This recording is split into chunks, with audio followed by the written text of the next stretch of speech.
ওয়াজ করে সিরাজগঞ্জ রোডে আইছিস, টাঙ্গাইলের চমচম দিয়া। আমার বউ রাত তখন 1:30 বাজে মোবাইল করে বলতেছে, হুজুর খবর কি? আমি বললাম রোডে আইলাম, আজকে 2 কেজি টাঙ্গাইলের চমচম কিনছি। বউ বলতেছে বাড়ির যান আসেন না। আমি বললাম কেন? বলে সন্ধ্যা থেকে পুলিশ খুঁজতেছে। পুলিশ খুঁজতেছে, আপনি আজকে বাড়িতে আসেন না। চিন্তা করলাম বাচ্চা কাচ্চার জন্য মিষ্টি কিনলাম, বাড়ির যাবার দেবে না, কি করি? শ্বশুরকে কল করলাম, আব্বাজান। আমার শ্বশুর বলতেছে হঠাৎ এত রাত্রে মোবাইল? আমি বললাম আজকে একটু আপনার বাসার যাবার চাই। শ্বশুর বলতেছে দরকার নাই, কারণ তোমাকে পুলিশ খুঁজতেছে। বন্ধু বান্ধব খেয়েও বাড়িতে জায়গা দিল না, গাড়ি জঙ্গলের মধ্যে থেকে আলুর বাগুরের মধ্যে কম্বল পরে ঘুম পারলাম। চাহিদা কি চাহিদা? ওমর ফারুক বলে রাখাল, রোদের মধ্যে উর্দুম্বা চড়াও, তোমার ভালো কোনো বাড়ি নাই, ভালো কোনো চাকরি নাই, ভালো কোনো খাওয়া নাই, এরপরেও তুমি আল্লাহর কোরআন অনুযায়ী চলতেছো, তোমার চাহিদা কি? রাখাল চোখের পানি বের করে বলে পথিক, আমার চাহিদা যখন শুনতে চাও তাহলে আমার চাহিদা হলো রব্বানা আতিনা ফিদ দুনিয়া হাসানাতাও ওয়া ফিল আখিরাতি হাসানা ওয়া কিনা আযাবান্নার। দোয়া করেন না আপনারা? দোয়া করেন না? এই দোয়া করেন না? তাহলে সবাই পড়েন রব্বানা আতিনা ফিদ দুনিয়া হাসানাতাও ওয়া ফিল আখিরাতি হাসানা ওয়া কিনা আযাবান্নার। ওমর ফারুক মূর্খের অভিনয় করে বলতেছে রাখাল ভাই, তোমার চাহিদার কথা শুনতে চাইলাম, আর তুমি আমাকে কি শোনাইলা? কোরআনের আয়াত। এই কোরআনের আয়াত দিয়ে তুমি কি বুঝাবার চাও? রাখাল বলতেছে তুমি আসলেই মূর্খ। আরে পাগলা, এই কোরআনের আয়াতের মধ্যে 2টা চাহিদার কথা আছে, একটা হলো দুনিয়ার সৌন্দর্য, একটা হলো আখিরাতের সৌন্দর্য। দুনিয়ার সৌন্দর্য হলো মহামানব হযরত উমরকে আমি এক নজর দেখতে চাই, যে উমর আল্লাহর কোরআন দিয়ে রাষ্ট্র চালানোর কারণে আমার মতন রাখাল না দেখে আল্লাহকে কলিজার মধ্যে জায়গা দিবার পারছি। সেই উমরকে খালি একটা নজর দেখতে পারলে আমার দুনিয়ার চাহিদা আল্লাহ পুরা করবে।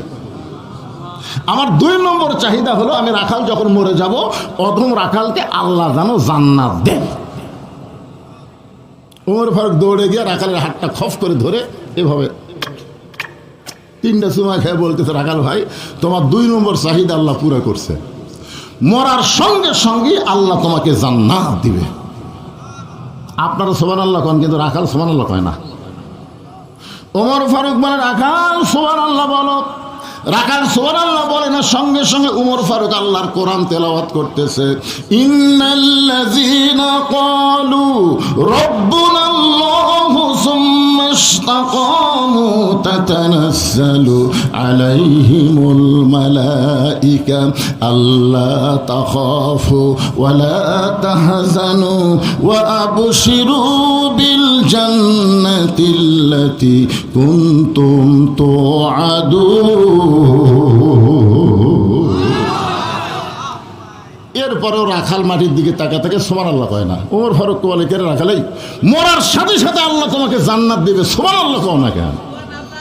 রাখাল বলতেছে পথিক তুমি খুব চালাক, মরার পরে জান্নাত দিবে এই বাকি কথা সহজেই বলতেছো, কিন্তু হযরত উমরকে এক নজর দেখতে পাবো, এই লগত কথা বলতে তোমার কোন জাকাত বাজে? ওমর ফারুক চিন্তাত পড়ে গেছে, যে রাখাল আমাকে তওবা পড়াছে, যে রাখাল আমাকে মুনাফিক করছে, যে রাখাল আমাকে ভণ্ড করছে, এখন যদি বলি আমি উমর, বলাও সারা, হার্ট ফেল করে মরাও সারা। বুঝতে পারতেছে না? উমর রাস্তাতে গেলে শয়তান কয়দিন যায় না, আর সেই উমরও কি পড়াছে? কথা কয় না, তওবা পড়াছে, মুনাফিক করছে, ভণ্ড করছে। এখন যদি বলে ভাই রাখাল তুমি তো উমরের দেখ পারছো, আমি সে উমরে বলা শোনাও সারা, মরাও সারা। ওমর ফারুক চিন্তায় পড়ে গেলেন, আমি যে ওমর, এই কথা রাখালকে কেমনে বলবো? এমন সময় আল্লাহর কোরআন বলতেছে, উদউ ইলা সাবিলি রাব্বিকা বিল হিকমাহ ওমর ডাইরেক্ট যদি বলবার না পারো তাহলে হেকমতের সাথে বলো। ওমর ফারুক বলে, রাখাল ভাই সত্যি যদি ওমরকে তুমি দেখতে চাও তাহলে ফজরের নামাজ তোমাকে সামনে কাতারে আদায় করা লাগবে। ফজর যদি সামনে কাতারে আদায় করো, মেহরাবের দিকে লক্ষ্য করে দেখবা যেই মানুষটা ইমামতি করতেছে ওই মানুষটি হলেন হযরত ওমর। তাহলে আল্লাহর কোরআন দিয়ে যখন রাষ্ট্র চলবে তখন প্রধানমন্ত্রী কি করা লাগবে? আর কথা কয় না, আর কথা কয় না। আর আল্লাহর কোরআন ছাড়া তারা প্রধানমন্ত্রী হবে ইমামতি। এবার খালি ডক্টর ইউনূস একটু ঈদের জামাতে সামিল হচ্ছে, তাই মানুষ কি খুশি রে। যদি ঈদের নামাজের খুতবা দিত তাহলে জনগণ কি খুশি হতো। কথা কর না কেন ভাই?